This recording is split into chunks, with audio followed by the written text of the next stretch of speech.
नागनां च यथा शेष पक्षिनां गरुन् यथा देवानां च यथा विष्णु वर्णनाम ब्राह्मणो यथा वृक्षाणां च यथा अश्वत्थ पत्राणां तुलसी यथा व्रतानां च तथा गोपये वरा एकादशी तिथि। अर्थात हे गोपियों, जैसे नागों में शेष, पक्षियों में गरुड़, देवताओं में विष्णु, वर्णों में ब्राह्मण, वृक्षों में पीपल, पत्रों में तुलसी दल सबसे श्रेष्ठ है, उसी प्रकार व्रतों में एकादशी तिथि सर्वोत्तम मानी गई है। हरे कृष्णा, मैं नीलम आप सभी का आपके अपने चैनल प्रभु भक्ति संगीत में हार्दिक स्वागत करती हूँ। आज की वीडियो में हम सफला एकादशी की कथा का रसपान करेंगे। पौष माह की कृष्ण पक्ष की एकादशी को सफला एकादशी कहा जाता है। मान्यता है कि इस एकादशी का व्रत करने से सारे कार्य सफल हो जाते हैं, इसलिए इसे सफला एकादशी कहा गया है। इस दिन भगवान विष्णु की पूजा की जाती है और सफला एकादशी इस साल की सबसे आखिरी एकादशी है और यह एकादशी इस बार 26 दिसंबर 2024 गुरुवार को मनाई जाएगी। सफला एकादशी का व्रत करने से घर में सुख समृद्धि का वास होता है। तो चलिए आज हम श्रवण करते हैं एक ऐसी एकादशी की कथा जिसका गुणगान करते हुए भगवान श्री कृष्ण स्वयं उसकी व्रत विधि बता रहे हैं। इतना ही नहीं, भगवान यह भी कहते हैं कि जिस व्यक्ति ने इस भारत भूमि में जन्म लिया है और वह संपूर्ण निष्ठा के साथ एकादशी व्रत का पालन करता है, वह मेरा अत्यंत प्रिय भक्त है। तो चलिए आज हम पौष मास के कृष्ण पक्ष में आने वाली सफला एकादशी की चर्चा करते हैं। एक बार युधिष्ठिर महाराज ने भगवान श्री कृष्ण से पूछा, हे जनार्दन, पौष मास के कृष्ण पक्ष में कौन सी एकादशी आती है, उसका पालन करने की व्रत विधि क्या है और इस पवित्र दिन के आराध्य देव कौन है? कृपया इसका विस्तृत वर्णन मुझे सुनाइए। भगवान ने उत्तर देते हुए कहा, हे राजन, मैं यज्ञ और दान से इतना प्रसन्न नहीं होता जितना अपने भक्तों द्वारा एकादशी व्रत का पालन करने से होता हूँ। इसलिए प्रत्येक व्यक्ति को भगवान हरि के इस प्रिय दिवस पर एकादशी व्रत का अवश्य पालन करना चाहिए। पौष मास के कृष्ण पक्ष में आने वाली एकादशी को हम सफला एकादशी कहते हैं। इस दिन भगवान नारायण के विग्रह की पूजा अर्चना करनी चाहिए और ऋतु अनुसार फल, फूल, दीप, धूप और अर्पण करके भगवान के सुंदर स्वरूप पर अपने मन को केंद्रित करना चाहिए। अब मैं तुम्हें सफला एकादशी की कथा सुनाता हूँ, ध्यानपूर्वक सुनो। चंपावती नाम की एक सुंदरी नगरी में महिष्मती नाम का अत्यंत पराक्रमी और धर्मनिष्ठ राजा राज्य करता था। उनके 4 पुत्र थे। सबसे बड़ा पुत्र उन सभी लुम्पक हमेशा हर प्रकार के पाप कार्यों में लिप्त रहता था। जुआ खेलना, स्त्रियों के साथ व्यभिचार करना, देवता, ब्राह्मण और वैष्णव का अपमान तथा निंदा करना, ये सारे कार्य उसके सामान्य बन चुके थे। आखिरकार उसके पिता राजा महिष्मती ने उसके इस दुर्व्यवहार के कारण उसे अपने राज्य से निकाल दिया।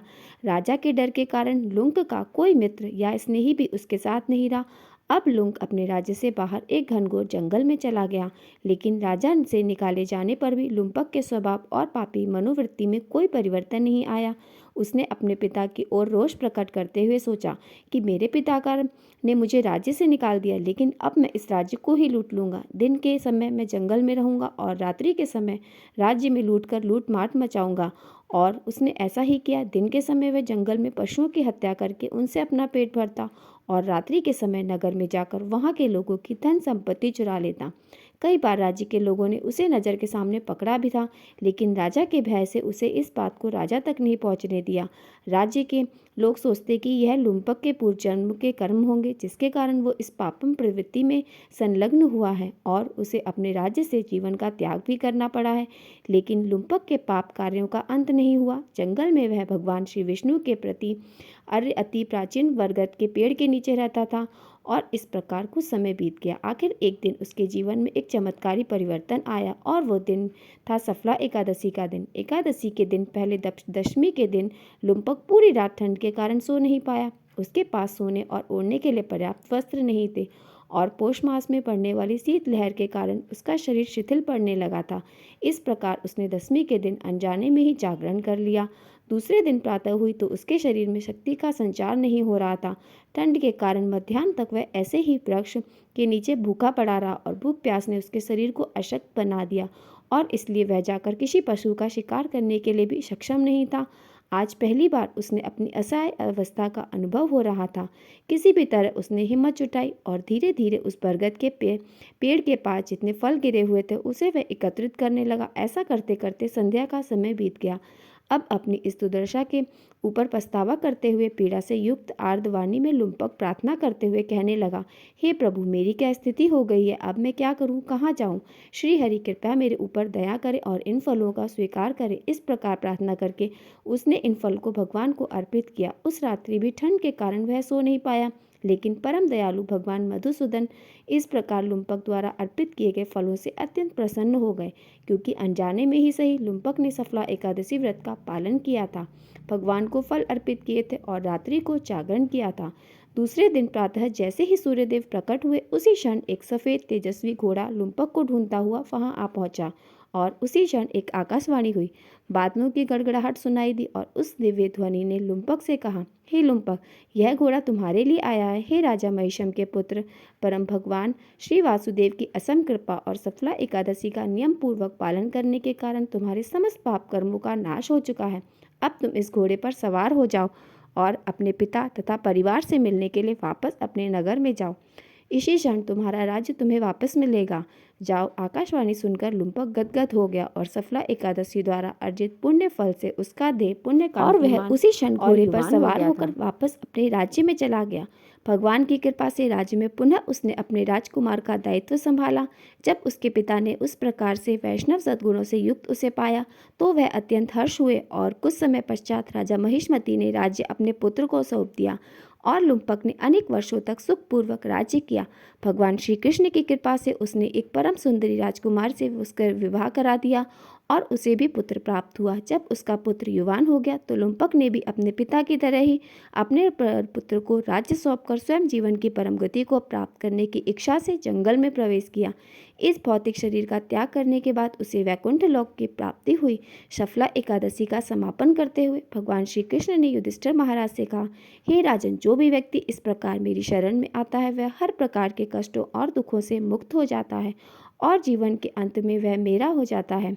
और इसमें कोई संशय नहीं कि जो व्यक्ति सफला एकादशी की कथा का श्रवण भी करता है उसे रात सुई यज्ञ के पुण्य फल बराबर प्राप्त होता है। तो इस प्रकार परम भगवान श्री कृष्ण की कृपा और भक्ति प्रदान करने की इच्छा रखने वाले प्रत्येक व्यक्ति को इस सफला एकादशी का श्रद्धा और नियम पूर्वक पालन करना चाहिए और अगले दिन यानी द्वादशी पर निर्धारित पारण समय में इस व्रत को खोलना चाहिए।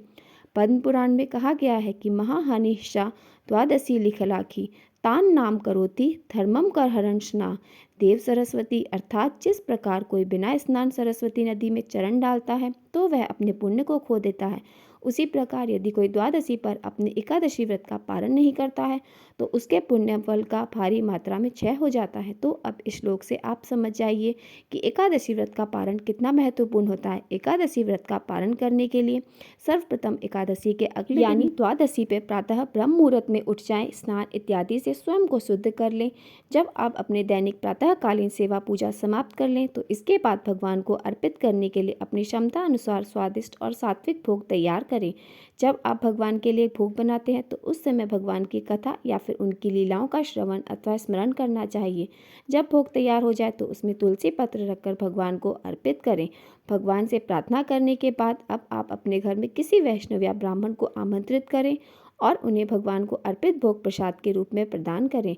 अगर आप अपने घर पर भोजन प्रसाद के लिए उन्हें नहीं बुला सकते हैं तो आप नज़दीक के किसी भी मंदिर में जाकर यह कार्य कर सकते हैं और अंत में अपनी क्षमता अनुसार सुयोग ब्राह्मण या फिर वैष्णव को या फिर नज़दीक के किसी मंदिर में कुछ ना कुछ अवश्य दान देना चाहिए। और उसके बाद अंत में आप अपने एकादशी के फल को भगवान को अर्पित करते हुए उनसे भगवान की शुद्ध भक्ति में सेवा की याचना करते हुए आप भी उसी भोजन प्रसाद के साथ अपना व्रत खोल सकते हैं। इस प्रकार संपूर्ण नियम और श्रद्धापूर्वक एकादशी व्रत का पालन परम भगवान श्री कृष्ण को अत्यंत प्रसन्न करता है।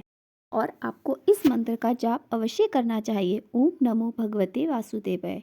आपको इस मंत्र का जाप अपनी श्रद्धा अनुसार 11, 21, 51 और हो सके तो 108 बार करने पर आपको अधिक पुण्य फल की प्राप्ति होती है। आपको जरूर करना है और आपको तुलसी का पूजन भी अवश्य करना चाहिए। और आप आज के दिन आप अपनी श्रद्धा अनुसार गर्म कपड़ों का दान भी कर सकते हैं। आप किसी गौशाला में जाकर गायों की देखभाल के लिए धन का दान भी कर सकते हैं। गायों को हरी घास खिला सकते हैं। सफला एकादशी पर भगवान विष्णु और श्री कृष्ण की कथाएं पढ़ी और सुनी जाती हैं। कथाओं के सार को समझें और भगवान की सीख को जीवन में उतारने का संकल्प लें, तभी जीवन की सभी समस्याएं खत्म हो सकती हैं। आशा करती हूँ आप सभी को आज की कथा पसंद आई होगी। अगर मेरी ये वीडियो पसंद आई हो तो वीडियो को लाइक और मेरे साथ जुड़े रहने के लिए चैनल को सब्सक्राइब अवश्य कर लीजिए, ताकि आपको ऐसी और भी सुंदर सुंदर कथाओं का रसपान करने को मिल सके। तो मिलते हैं हम आपसे इसी आशा के साथ अगली वीडियो में। बोलिए श्री हरि विष्णु की जय हो।